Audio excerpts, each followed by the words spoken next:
আচ্ছা, এগুলো লাইভ ব্যবসা। এদেরকে যদি আপনি কম দামে জিনিস দেন, এই রোগের প্রতি ক্ষমতা যদি না থাকে তাহলে আমার লস। একটা ভ্যাকসিন আমার জন্য মনে করেন যে 3000 4000, অনেকে 2200 বা তারও নিচে যদি পায় এরকম চিন্তা ভাবনা করে, তো তখনই আপনি ধরা খেয়ে যায়। মাপ আছে, দৈর্ঘ্য প্রস্থের মাপ আছে, অনেকে মাপ বোঝে না। যেমন কালকে আমার এক ফ্রেন্ডের কাছে শুনলাম, তার দৈর্ঘ্য দিছে আপনার হচ্ছে 27 ফিট, প্রস্থ দিছে 27 ফিট। প্রস্থটা হতে হবে আপনার 25 ফিট। মুরগির জীবাণুটা 25 ফিটের মধ্যে বের হতে পারে, তারপরে বের হতে পারে না। একটা জীবাণু লাভ দিয়ে 25 ফিট পর্যন্ত সে যেতে পারে, তারপরে যেতে পারে, তখন যে পড়ে যায়। আর শুরুটা কিভাবে করতে পারে? শুরুটা কত মুরগি দিয়ে করা উচিত বা কেমন পরিসরে করা উচিত? যদি মুরগি দিয়ে করতে চাই, ডিমের মুরগি, খাদ্য মুরগি, কি সমস্যাটা কি? এখানে আমি যত দূর যাব শুধু ডিম আর ডিম। আসলে কৃষিতে পরিকল্পিতভাবে কৃষি করলে যে সফল হওয়া যায়, আমার মনে হয় যে এই খামারটা তার একটি উজ্জ্বল দৃষ্টান্ত। আজকে আমরা যাচ্ছি বগুড়া জেলার কাহালু উপজেলার গুরুবিশা গ্রামে, যেখানে মার্জ এগ্রো কমপ্লেক্স নামের একটি সমন্বিত কৃষি খামার লেয়ার মুরগি পালন করে ব্যাপকভাবে সফল হয়েছে। 3000 মুরগির খামার থেকে প্রতিদিন উৎপাদন হচ্ছে 2500-এর বেশি ডিম। আজকের ভিডিওতে আমরা কথা বলবো মুরগির সঠিক জাত, শেড নির্মাণ, খাবার এবং মুরগির রোগ প্রতিকার নিয়ে। এর পাশাপাশি আজকে আমরা কথা বলেছি সপ্তাহের কোন দিনে মুরগির ডিমের দাম সবচাইতে বেশি থাকে, সেটিও কিন্তু আপনাদেরকে আজকে আমরা জানাবো।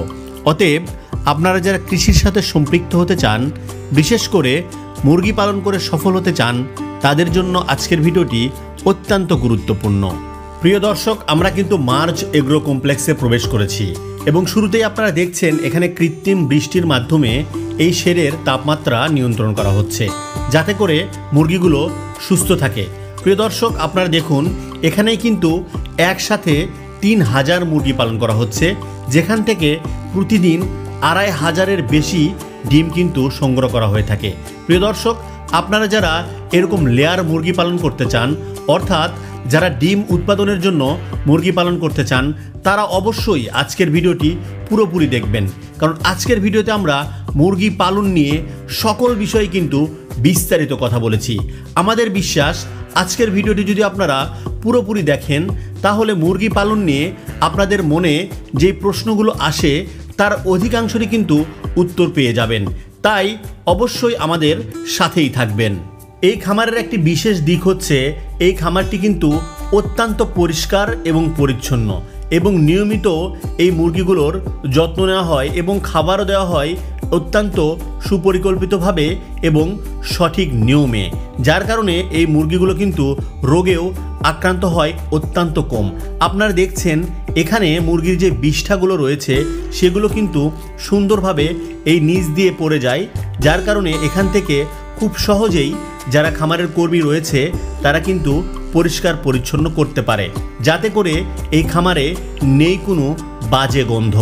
Bangladesh poultry industry central council বলছে বাংলাদেশে প্রতিদিন প্রায় 5 কোটি ডিমের চাহিদা রয়েছে, কিন্তু উৎপাদন হচ্ছে মাত্র 4 থেকে 4.5 কোটি, অর্থাৎ প্রতিদিন প্রায় 50 লক্ষ থেকে 1 কোটি ডিমের কিন্তু ঘাটতি রয়েছে বাংলাদেশের ডিম উৎপাদনে। কিন্তু আমরা কিন্তু প্রতিদিনই এই ডিমগুলো খেয়ে থাকি এবং ডিম অত্যন্ত পুষ্টিকর একটি খাবার এবং খুবই সহজলভ্য হওয়ায় প্রতিদিন কিন্তু ডিমের চাহিদা বাড়ছে, যার বড় অংশ কিন্তু যোগান দেয় এরকম ছোট বড় লেয়ার মুরগির খামারগুলো। প্রিয় দর্শক, আমরা আজকে আপনাদেরকে নিয়ে এসেছি তেমনই একটি সুন্দর পরিকল্পিত লেয়ার মুরগির খামারে, যেখান থেকে প্রতিদিন প্রায় উৎপাদন করা হচ্ছে 2500 ডিম। এতক্ষণ আমি আপনাদেরকে যেই খামারটি সম্পর্কে এত তথ্য দিচ্ছি, সেই মার্জ এগ্রো কমপ্লেক্সের সফলতার পিছনে কিন্তু একজন মানুষের নিরলস প্রচেষ্টা রয়েছে। তিনি এই মার্জ এগ্রো কমপ্লেক্সের প্রজেক্ট ডিরেক্টর হিসেবে কর্মরত আছেন, যার নাম মোহাম্মদ মোর্শেদ মণ্ডল। প্রিয় দর্শক, আমরা আজকে মোর্শেদ মণ্ডল ভাইয়ের সাথে কথা বলে মুরগি পালন সম্পর্কে বিস্তারিত জানার চেষ্টা করব, কিভাবে তিনি এই সফলভাবে এই মুরগি খামারটি গড়ে তুলেছেন এবং মুরগি পালন করতে গেলে কিভাবে সফল হতে হয় সেই সম্পর্কে বিস্তারিত কথা বলবো আমরা মোর্শেদ মণ্ডল ভাইয়ের সাথে। অতএব আপনারা আমাদের আজকের ভিডিওর একেবারে শেষ পর্যন্ত দেখবেন, যাতে করে আপনারা কিছু শিখতে পারেন। আসসালামু আলাইকুম ভাই। আসসালামু আলাইকুম। ভালো আছেন ভাই? আলহামদুলিল্লাহ।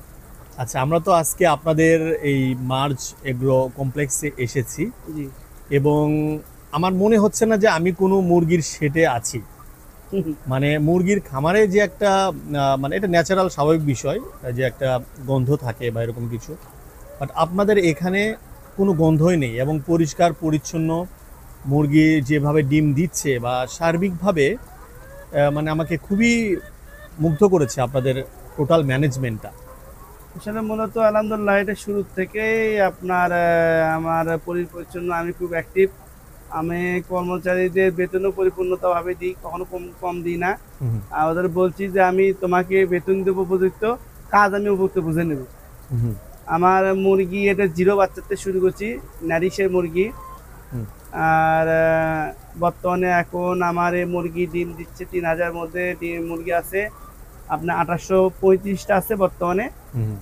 আলহামদুলিল্লাহ মুরগি মরাটা খুব কম, মরাটা মারা গেছে খুবই কম। গরমে তাপমাত্রার কারণে 2-1টা মারা গেছে, আর 2-1টা ডিম এক বাইন্ডিং যেটা বলে ডিম আটকে মারা গেছে। আর আলহামদুলিল্লাহ মোটামুটি অন্য কোনো বড় ধরনের ক্ষয়ক্ষতি অনেক যে প্রাকৃতিক দুর্যোগ অনেকে আসছে, আলহামদুলিল্লাহ সে থেকে আমি বাঁচা গেছি। আমার ফার্মে কোনো তেমন ক্ষয়ক্ষতি হয় নাই। আচ্ছা, এখন বর্তমানে 2640টার মতো ডিম দিচ্ছে। 2640টার মতো ডিম দিচ্ছে প্রতিদিন 2640। আচ্ছা, আর প্রতিদিন পরিষ্কার পরিচ্ছন্ন করা হয়, লিটারটা পরিষ্কার পরিচ্ছন্ন করে। লিটারের নিচে দেখতেছেন লিটারটা আমি ফেলে দিই, কোনো পুকুরকে মৎস্যজীবীকে দিই না, ওরা নিয়ে যায় মাছতে দেয়, তাতে আমাদের দেহের জন্য ক্ষতি হবে অবশ্যই। যার জন্য আমি কোনো মৎস্যজীবী যারা আসলে আমি তাদেরকে দিই না, তাদেরকে আমি বলি যে না আমার এই লিটার বিক্রি করবো না, আমি এইটা রেখে দেবো। আমার প্রতিটা জমি আছে, জমিতে আমি রেখে দিই জমির জন্য সার হিসেবে তখন ব্যবহার করা। জমি এখনো কাউকে দিইনি, জমির সার হিসেবে ওটা আসলে ক্ষতি করে কিনা সে শুনবো, তারপর আমি ওটা তারপরে চিন্তা ভাবনা করেছি যে আমরা এটা বিক্রি করবো কি করবো না। আচ্ছা আচ্ছা, তো ভাই আপনাদের এখানে যে মুরগিগুলো এখন আমরা দেখতেছি এটার আসলে জাতটা কি, নামটা কি? শিপার ব্রাউন। আচ্ছা, শিপার ব্রাউন। জি জি। আচ্ছা, এটা কতদিন বয়স থেকে ডিম দেয়? 4.5 মাস পর ডিম দিবে। 4.5 মাস থেকে ডিম দিবে। জি। আপনারা কিনেছিলেন কয় দিনের বাচ্চা? আমি একদিনের বাচ্চা কিনেছি। একদিনের বাচ্চা। বাচ্চাগুলা কত টাকা করে কিনেছিলেন আপনি? আমি 95 টাকা রেটে কিনছিলাম। 95 টাকা পার পিস। আচ্ছা, তো শুরু থেকেই আপনাদের পরিচর্যা একটু আমাদেরকে বলেন একটু, যে শুরুতে যখন নিয়ে আসেন তারপরে কিভাবে কি করলেন একটু সাম আপ করেন আর কি। আপনার হলো 1 মাসে একদিনে বাচ্চা যদি আসে, আমার রাতে বেলা আসছিল, তারপরে আমরা ভ্যাকসিন, ওরা ভ্যাকসিন সম্পূর্ণ করে দিচ্ছি। আমি আমার কথা, আমি টাকা দেবো উপযুক্ত, আমি উপযুক্ত জিনিস ভালো নেব, আমি পরিপূর্ণভাবেই ওনারা ভ্যাকসিন সহ দিছে। তারপর তো বাচ্চারা খুব ভালো আছে আলহামদুলিল্লাহ। বাচ্চার আমার পরিচর্যা যা যে কর্মীগুলো ছিল তারা খুব অ্যাক্টিভ ছিল, আর মূলত আমি নিজেই তদারকি করি, এই যে অ্যাক্টিভ করি। আমার যে কর্মীগুলো আছে তাদেরকে আমি খুব সতর্কভাবে পরিচর্যা যেমন আপনার আসে বলতেছে গন্ধ না, আমি মাঝে মধ্যে আসে হুট করে আমি ঢুকি, কখনো সকালে কখনো বিকেলে দিকে, কখনো ভোরবেলা আসি, আমার আসার ঠিক নাই, যাতে ওরা সবসময় অ্যাক্টিভ থাকে, সার্বক্ষণিক একটা মনিটরিং এ রাখেন। হ্যাঁ হ্যাঁ হ্যাঁ, আর সিসি ক্যামেরা আছে, পুরোটা আমি সিসি ক্যামেরা দিয়ে মনিটর করে দিচ্ছি। আচ্ছা, সবসময় আমি মোবাইলে যখন তখন বাসায় দেখতেছি, অফিসে বসতে দেখতেছি আমার। আচ্ছা, ডিম দেওয়া পর্যন্ত একটা মুরগি আপনার হচ্ছে যে 4 মাস বা 4.5 মাস বললেন, এই টোটাল সময়ে একটা মুরগিতে আপনার হচ্ছে কেমন খরচ হতে পারে, আপনার একটা ধারণা আছে? এটা আপনার 650 টাকার মতো, আমার 650 টাকা খরচ, সামথিং খরচ আসে। আচ্ছা, আর যখন ডিম দেওয়া শুরু করে এই মুরগিগুলা, তখন এরা একটানা কতদিন ডিম দেয়? এগুলো এরা 15 মাস বলে কোম্পানি, কাজীটা 15 মাস বলে, 22 মাস কোন কোম্পানি বলে, নারী সেটা 15 মাস 18 মাস বলছে আর কি, এরকম। আমার এটা প্রথম, যার কারণে আমি চলতেছে আমার নভেম্বর মার্চের 3 তারিখ থেকে ডিম দেওয়া শুরু হয়েছে। জি। এরা কি নন স্টপ দিবে নাকি কোনো ব্রেক দিবে? না, কোন মুরগি ব্রেক দেয়, তখন আপ ডাউন করে, মানে অল্প জি, কিন্তু এরপরে এছাড়া দিতেই থাকবে। হ্যাঁ, দিতেই থাকে। আর আমি ইনজেকশন যেগুলো করছি, ভ্যাকসিন যেগুলো করছি, উন্নত মানের ভ্যাকসিন করছি, কম দামি কোনো ভ্যাকসিন নেই আমার। আচ্ছা আচ্ছা, আমি ওষুধ যেগুলো খাওয়াই দামি ওষুধ খাওয়াই, কম দামি কোনো ওষুধ খাওয়াই। মানে কি ধরনের রোগ নরমালি হয় মুরগি পালনে? মুরগি পালনে আসলে রোগটা হলো পরিচর্যার পর এই তাপমাত্রাটা ডিপেন্ড করে, আর হচ্ছে হলো বাইরে থেকে লোকজন যখন যে ভ্যারিয়েন্টগুলো ঝুঁকে, ওগুলোকে নিরাপত্তা করতে হলে আপনার মুরগি ফার্মে কিছু হবে না। আচ্ছা। আর মানে বায়োসিকিউরিটি যেটা বায়োসিকিউরিটি এটা হলো এটা মূল, মেইনটেইন করতে হবে এটা যেন হলো বাইরে থেকে কোনো 100% রোগ যেন না আসে। না আসে। আচ্ছা, নরমালি কি ধরনের রোগ হয় মুরগি? নরমালি এই রোগগুলো আপনি কলেরা জাতীয়, আপনি তো পাতলা পায়খানা, এই জাতীয় গুলো বেশি হয়। আচ্ছা যাকে এগুলোকে ঠিক রাখতে গেলে আপনি ভ্যাকসিন প্রতি মাসে শিডিউল আচ্ছা, অনুপাতে ভ্যাকসিন দিতে হবে। শিডিউল অনুযায়ী ভ্যাকসিন দিতে হবে। এটা তো যে কেউ যারা খামার করবে, যে কোনো খামারি হোক বা না, আমি আবার যারা- কোম্পানির ডাক্তার, আমাকে কোম্পানি একটা ভালো সাপোর্ট দিছে। কোম্পানি সাপোর্ট দেয়। হ্যাঁ, নারিশের ডিম, নারিশের মুরগি, হ্যাঁ। নারিশের খাবার দিই, যার আচ্ছা, কারণে ওরা আমাদেরকে কোম্পানিতে ডাক্তার প্রতি সপ্তাহে একদিন করে আসে। মানে সব ধরনের সাপোর্ট তারা হ্যাঁ, দেয়। উনি আসে পরিচর্যা দেখে। তাইলে তো আসলে মানে এটাতে যে ডাক্তারের যে হেল্প এটা নেওয়ার জন্য যে খুব বেশি উদ্বিগ্ন হওয়া দরকার এরকম কিছু না। দুই মানে একবার হয়েছিল, তখন ডাক্তারে একটু মানে ডাক্তাররা রেগুলারলি আসা যাওয়ার মধ্যেই অসুস্থ থাকে। থাকার কারণে হয়তো দুই একদিন কম বের হয় হ্যাঁ, বাসায়, মানে একটু বাসা দূরে, ছুটিতে, ঈদের ছুটিতে হঠাৎ করে কোনো বাই চান্স কিছু হলে তখন বাইরে থেকে ডাক্তার নিয়ে এসে ভিজিট ডাক্তার দিয়ে আমি কাজ সেরে কাজ সেরে নেন। দিই। জি, আচ্ছা আচ্ছা। তো এখন আপনার এখানে টোটাল কত মুরগি ছিল বলছিলেন যেন? এখন 3000 থেকে শুরু করছি আমি। 3000 থেকে শুরু করেছেন, এখন কিছু মুরগি হয়তো বা ইয়ে বর্তমানে হয়েছে। 2635টা আছে আমার। 2635টা আছে। জি। এই 2635টা মুরগির দৈনিক খাবার কেমন? সরি, 2835 আছে দৈনিক খাবার। আমার হচ্ছে হলো একটা মুরগি 115 গ্রাম করে খাবার অ্যাকচুয়ালি দিতে হবে। হ্যাঁ, 115 টাকা, 115 গ্রাম করে, 115 গ্রাম খাবারের তাতে দাম কেমন? 330 কেজি আপনার আসছে। 330 কেজি খাবার দৈনিক যায়। হ্যাঁ, এই 330 কেজি খাবারের দাম কেমন? 330 কেজি খাদ্যর দাম আসলে মূলত এটা আমাদের এই ছোট খামারি যারা, হ্যাঁ হ্যাঁ, এগুলো আমরা ইয়ে হচ্ছি যে খাদ্যর দামটা একটু বেশি হয়ে যাচ্ছে। আচ্ছা আচ্ছা আচ্ছা। যে সরকার থেকে খাদ্যর কোম্পানি, বিভিন্ন কোম্পানিকে ঠিক মতো মনিটরিং করতে পারে। মানে বাংলাদেশে মানে যে কোনো সেক্টরে সরকার থেকে ঠিক মতো মনিটরিং করলে যে উৎপাদন খরচটার থেকে বেশি না লাভ করে, কম লাভ করুক, লাভ করতে হবে। অবশ্যই। তাদের কর্মচারী আছে, তাদের খরচ আছে, সবকিছু আছে। কোনো হতে ব্যাগে নিজে যদি আমি খাদ্যটা উৎপাদন করি, আমার 2200 টাকা পত্তা পড়ে পার ব্যাগে 50 কেজি। হুম, আর আমি কোম্পানিতে কিনতেছি 2650, 2720 হুম। আমার পত্তা পড়তেছে। আচ্ছা আচ্ছা আচ্ছা, বুঝতে পারছি। মানে খাবারের দিক থেকে একটা প্রবলেম, আপনাদের খাবার দামটা একটু দিতে একটু বেশি। খরচা বেশি আর কি। তো সেই ক্ষেত্রে যে খাবার খরচ আপনাদের বা টোটাল যে ম্যানেজমেন্ট খরচ যায়, এরপরেও আপনার হচ্ছে এখানে আসলে দৈনিক মানে কেমন? আলহামদুলিল্লাহ আমার লাভ টাকার থাকতেছে, লাভ মাসে থাকে? বেনিফিট আছে আলহামদুলিল্লাহ। আচ্ছা। এখনো কোনো প্রাকৃতিক দুর্যোগ আসেনি আলহামদুলিল্লাহ, এবং কোনো ক্ষয়ক্ষতি এখনো হয়নি হয়নি। আমার, সেই হিসেবে আলহামদুলিল্লাহ লাভ আছে। এবং এখন কয়টা ডিম পাচ্ছেন আপনারা বলছেন? আমি 2640টা, 30টা এরকম। এরকম 2640, 30 এরকম। তো এই মুরগিগুলার যে ডিম আপনারা এখন যে আপনারা যেটা পাচ্ছেন, জি এটা এখন যে বাজার দরে আপনারা বিক্রি করতেছেন, জি। এটা কি আপনাদের কাছে মানে খাদ্য বা সবকিছু মিলায় ডিমের দাম ঠিক আছে, নাকি আর একটু বাড়া উচিত না কমা উচিত? আসলে বাড়লেও তো আমাদের মানে ডিমগুলো কারা খায়? সাধারণ সহজে মানুষ খায়, সাধারণ মানুষ, তাদেরও তো ক্রয় ক্ষমতা এখন সবকিছু বাংলাদেশের দাম নিচের বেশি। দাম বেশি। হুম হুম, যে আসলে 2 টাকা আমি লাভের জন্য বলি হ্যাঁ বেশি হলে ভালো, আমি তো সবসময় নিজে লাভের জন্য চিন্তা করবো। হুম আসলে তুই তো সাধারণ পাবলিকের জন্য কত চিন্তা করে। হুম হুম হুম, দেখেন, শীতটা আমি পছন্দ করি না, আমি গরমটা পছন্দ করি। হুম। শীতে যে রাস্তায় যারা বস্তি লোকে থাকে তাদের খুব কষ্ট যায়, অনেক কষ্ট হয়। এবং গরমের দিন তারা যে কোনো সময় আলো বাতাস পায়, হ্যাঁ, আর শীতের দিন ওই জিনিসটা পায় না। হুম হুম হুম। তাই আমি আল্লাহ করে, আল্লাহ শীত এসে তুমি গরমই দাও। আমার কষ্ট হোক, তারপরে সাধারণ মানুষ যেন ভালো হ্যাঁ, থাকে। আমি তো না ফ্যানের তার এসিতে থাকিছি, হ্যাঁ হ্যাঁ হ্যাঁ, এক অফিসে এসে বাসায় এসি থাকি, কিন্তু যারা মনে করেন সাধারণ তাদের শীতের মধ্যে খুব কষ্ট। হুম হুম, অবশ্যই। তার মানে আপনি যেটা বলছেন যে দাম যেটা আছে এটা সাধারণ মানুষের মধ্যে ক্রয় ক্রয় ক্ষমতার ক্ষমতা মধ্যে লাগার আছে। মধ্যে ডিমের দামটা বাড়ে কখন বুঝতে পারছেন? ডিমের দামটা বাড়ে যখন আলুর দামটা বৃদ্ধি হয়, হুম হুম হুম। তখন মানে ডিমের দামটা বাড়ে। আচ্ছা, এবার আলুর আলুর দামটা দামের কম। উপর ডিপেন্ড করে ডিমের দামটা বাজার নিয়ন্ত্রণ থাকে হুম হুম, বাংলাদেশে আর কি। মানে যখন আলুর দামটা বেড়ে যায় তখন ডিমের দামটা ডিমের দাম বেড়ে যায়। 1 কেজি আলুর দাম এখন মতো কয় টাকা? 20 টাকা 20 সর্বোচ্চ। টাকা বা 22 টাকা বা 25 টাকা, 30 টাকা। হুম হুম, 1 কেজি আলুতে একটা সাধারণ পরিবারের ধরেন যে খাওয়া দাওয়া মোটামুটি হয়ে যাবে, সাথে কিছু টুকিটাকি মাছ বা জিরে ডিম। হুম। আর এখন এক হালি ডিমের দাম, আমরা তো মনে করেন যে উৎপাদন যারা খুচরা বিক্রেতা, এটা 3 হাত পরিবর্তন হচ্ছে। 3টা হাত পরিবর্তন হয়ে আমার যায়। থেকে 10 পয়সা 20 পয়সা লাভ করতেছে যে নিয়ে যাচ্ছে, তার থেকে লাভ করছে দোকানদার, এটা আটে না পার পিসে, বা কোনো সময় 1 টাকা 1 এরকম টাকা এরকম লাভ করতেছে। তাহলে দেখেন একটা ডিমের পর 1 টাকা 20 থেকে 30 পয়সা কম বেশি হচ্ছে। কম বেশি হয়ে যাচ্ছে। যারা খাইতেছে ভোক্তারা সবসময় মানে বেশি দামে কিনতে হয়। পাচ্ছে।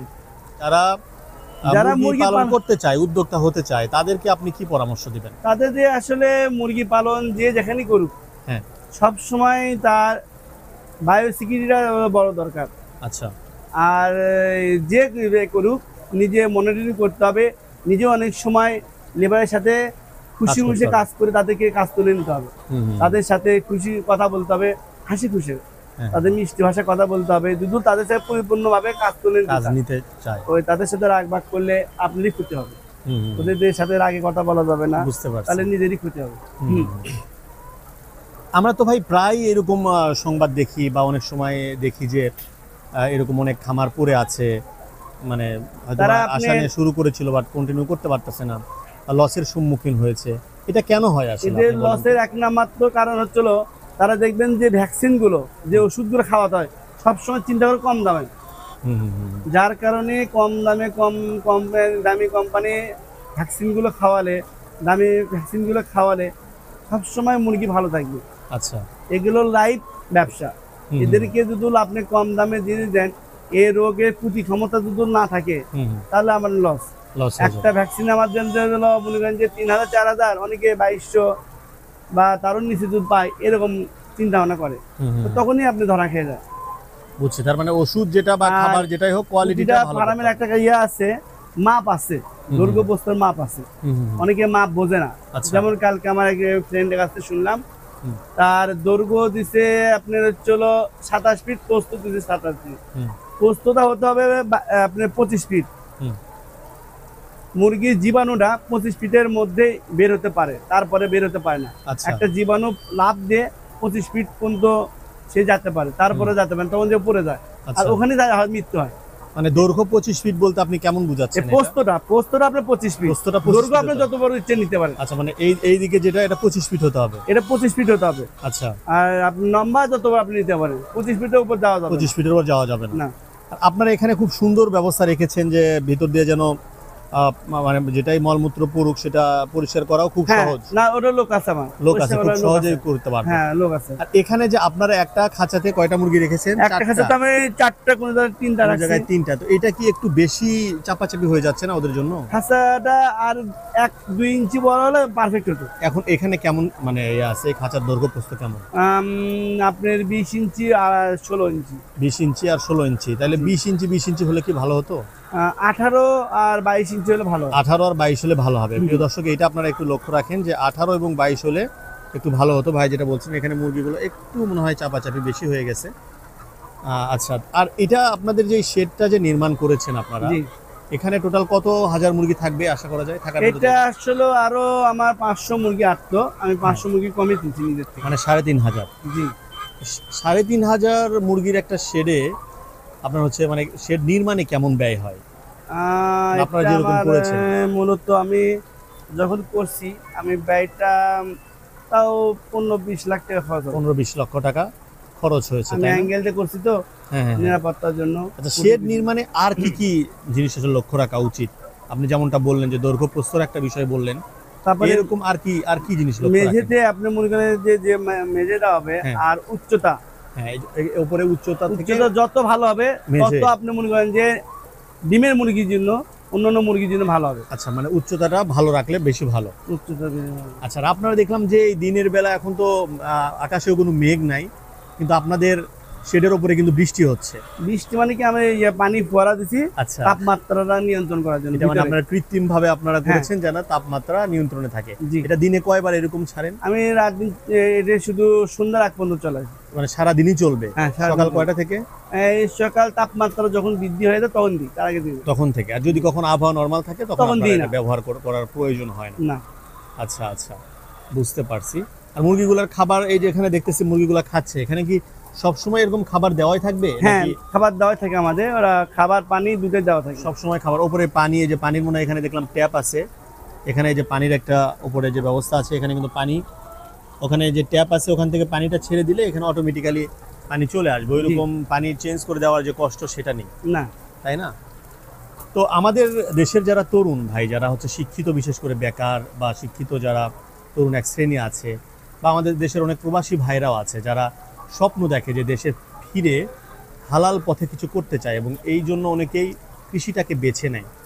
তো যারা কৃষিটা কৃষিতে ভালো। আসতে চায়, হ্যাঁ, কিন্তু কৃষিতে তো ভালো, এটা আমরাও জানি, বাট কৃষিতে রিস্কটা অনেক সময় অনেকে বলে যে বেশি।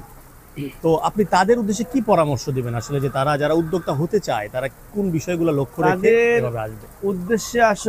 উদ্দেশ্য প্রথম সরকারকে বলতে হবে, সরকারকে বলতে হবে। কারণ কি, আমাদের কৃষি উৎপাদন যে জিনিসগুলো, এগুলো দামটা নিয়ন্ত্রণের মধ্যে রাখতে হবে। হ্যাঁ। যদি এগুলোর দাম যদি যখনই নিয়ন্ত্রণের বাইরে চলে যায়, তখনই উৎপাদন খরচটা বৃদ্ধি হয়ে যায়, তখনই আমাদের উপর চাপ পড়ে যায়। আমি 2023 সালে ইন্ডিয়াতে গেছিলাম, এক ডিম 5 টাকা খাইছি, ইন্ডিয়ান টাকা 5 টাকা। 5 টাকা। তখন আমাদের এখানে ওই ডিমের দাম ছিল 15 টাকা কি 14 টাকা এক ডিমের দাম। তাহলে ওরা দেশের প্রতি মহাব্বত আছে। আমাদের বাংলাদেশের 99% ব্যাংকে দেখবেন যে কৃষি প্রণোদনা লোনটা প্রকৃত কৃষি পায় না। আচ্ছা আচ্ছা। এই লোনটা পায়, দেখবেন যে এমন ব্যক্তি দিয়ে দেবে যে মনে করেন যে টাকা নিয়ে উদয় হয়ে যাবে। বাংলাদেশে যে প্রকৃত কৃষক যারা বা উদ্যোক্তা হতে চায় তারা পাচ্ছে না। তারা পাচ্ছে না। যেমন যে সৎ উদ্যোক্তা, যেমন আমার এখানে লোনের আমি অ্যাপ্লিকেশন করছি, 3টা ব্যাংকে লোন পাচ্ছি না, আচ্ছা, দিচ্ছে না। কেন বুঝি না, আচ্ছা।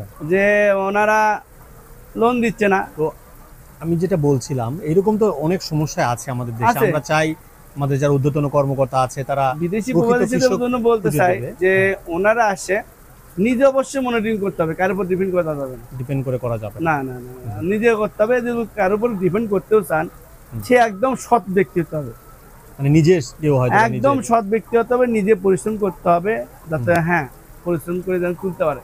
তাকেও চিন্তা করতে যে আমার এখানে পরিশ্রম দিচ্ছে, তারও যেন ভবিষ্যৎটা ঠিক রাখতে পারে। আর শুরুটা কিভাবে করতে পারে? শুরুটা কত মুরগি দিয়ে করা উচিত? ডিমের মুরগিটা করতে পারলে ভালো হবে। কি, ডিমের মুরগিটা রিস্ক কম। আচ্ছা, মানে ডিম তো দিবেই, তার পাশাপাশি এটা মাংস হিসেবেও কিন্তু বেচে দেওয়া যাবে। শেষের দিকে মাংস হিসেবে বিক্রি হবে। মাংসের দিকেও, হ্যাঁ, মানে মাংস হিসেবেও বেচে দেওয়া যাবে, এটা একটা বড় একটা ব্যাপার। আমার মুরগি যেগুলো এখানে সমস্যা হয়, দুই একটা আমি সাথে সাথে জব করে খেলে দেখা যায় খুব মানে দেশি মুরগির মতো। দেশি মুরগি, কারণ নাকি আমরা ওই পরিমাণ কোনো বাড়তি কোনো কেমিক্যাল দিই না, অর্গানিক ভাবে চেষ্টা করেন। হ্যাঁ। আর ডিম তো, ডিমের আরো একটা বিষয় যেটা আমার মনে হয় যে ডিম রেগুলারলি আপনি বেচতে পারতেছেন, তো দৈনিক দেখা যাচ্ছে একটা রেগুলার বিক্রি করতে পারে, রেগুলার করবে। আর কেউ যদি বলে আমার ক্যাপিটালের সমস্যা, সে রেগুলার বিক্রি করলো। আর যদি কার ক্যাপিটালের সমস্যা না হয়, 3 দিন 4 দিন পর পর বিক্রি করলে দামটা একটু মানে কম বেশি হয়। আচ্ছা, আপনি বৃহস্পতিবার দামটা একটু বেশি পাওয়া যায়, ঢাকা দিকে ডিমটা বেশি যায়। আর শুক্রবার দিন সবাই অফিসিয়াল বন্ধ থাকে, বাজারটা করে, যার শুক্রবার প্রতিটা জিনিসের কেজি প্রতি প্রতি দাম বেশি থাকে। তো আপনার এই গরমের ওয়েদারে 3-4 দিন ডিম রাখতে পারেন? আমরা একটা মানে রুমে রাখছি, আমার বিল্ডিং এর নিচে। ওই রুমটা ফ্যান দেওয়া থাকে, ঠান্ডা ওয়েদার, যার কারণে ঠান্ডা ওয়েদারের মধ্যে রাখি, কোনো সমস্যা হয় না। আচ্ছা আচ্ছা আচ্ছা, বুঝতে পারছি। তো আপনাকে অসংখ্য ধন্যবাদ মোর্শেদ ভাই, আপনার সাথে কথা বললাম। কথা বলে মুরগি পালন সম্পর্কে আমার মনে হয় যে আমরা বিস্তারিত কথা বলেছি। আমার মাছের পুকুরও আছে, এই পাশাপাশি আপনারা মাছও চাষ করছেন। এবং যেটা বলছিলাম যে প্রিয় দর্শক, আপনারা দেখুন এখানে আমি যত দূর যাব শুধু ডিম আর ডিম। আসলে কৃষিতে পরিকল্পিতভাবে কৃষি করলে যে সফল হওয়া যায়, আমার মনে হয় যে এই খামারটা তার একটি উজ্জ্বল দৃষ্টান্ত। আপনারা যারা কৃষিতে বিনিয়োগ করতে চান তারা অবশ্যই একটু খোঁজ খবর নিয়ে, জেনে বুঝে এবং অভিজ্ঞদের পরামর্শ নিয়ে যদি শুরু করেন, তাহলে অবশ্যই এরকম সফল হতে পারবেন। এতক্ষণ আমি কথা বলছিলাম বগুড়া জেলার কাহালু উপজেলার মালঞ্চা বাজারের পাশেই গুরুবিশা গ্রাম থেকে। তো আপনারা এতক্ষণ শুনছিলেন মোর্শেদ ভাইয়ের মুখেই তার খুব গুরুত্বপূর্ণ কথা তিনি বলেছেন, এবং আপনারা এখানে একবারে সচক্ষে দেখছেন যে পরিমাণ ডিম এই মুরগিগুলো এখানে আজকে দিয়েছে। তো সবাই ভালো থাকবেন এবং আমাদের ইউটিউব চ্যানেল স্বদেশ এগ্রোর সাথেই থাকবেন, কারণ স্বদেশ এগ্রো সবসময় চেষ্টা করে যেটা সত্য, যেটা সঠিক এবং যেটা আসলে আপনাদের জন্য উপকারে আসবে, এরকম সত্য জিনিসটাই তুলে ধরার চেষ্টা করে। স্বদেশ এগ্রো সবসময় কৃষকের সাথে, কৃষির সাথে আছে। সবাই ভালো থাকবেন, আবারও আপনাদের সাথে কথা হবে। আজকের মতো বিদায় নিচ্ছি, আল্লাহ হাফেজ।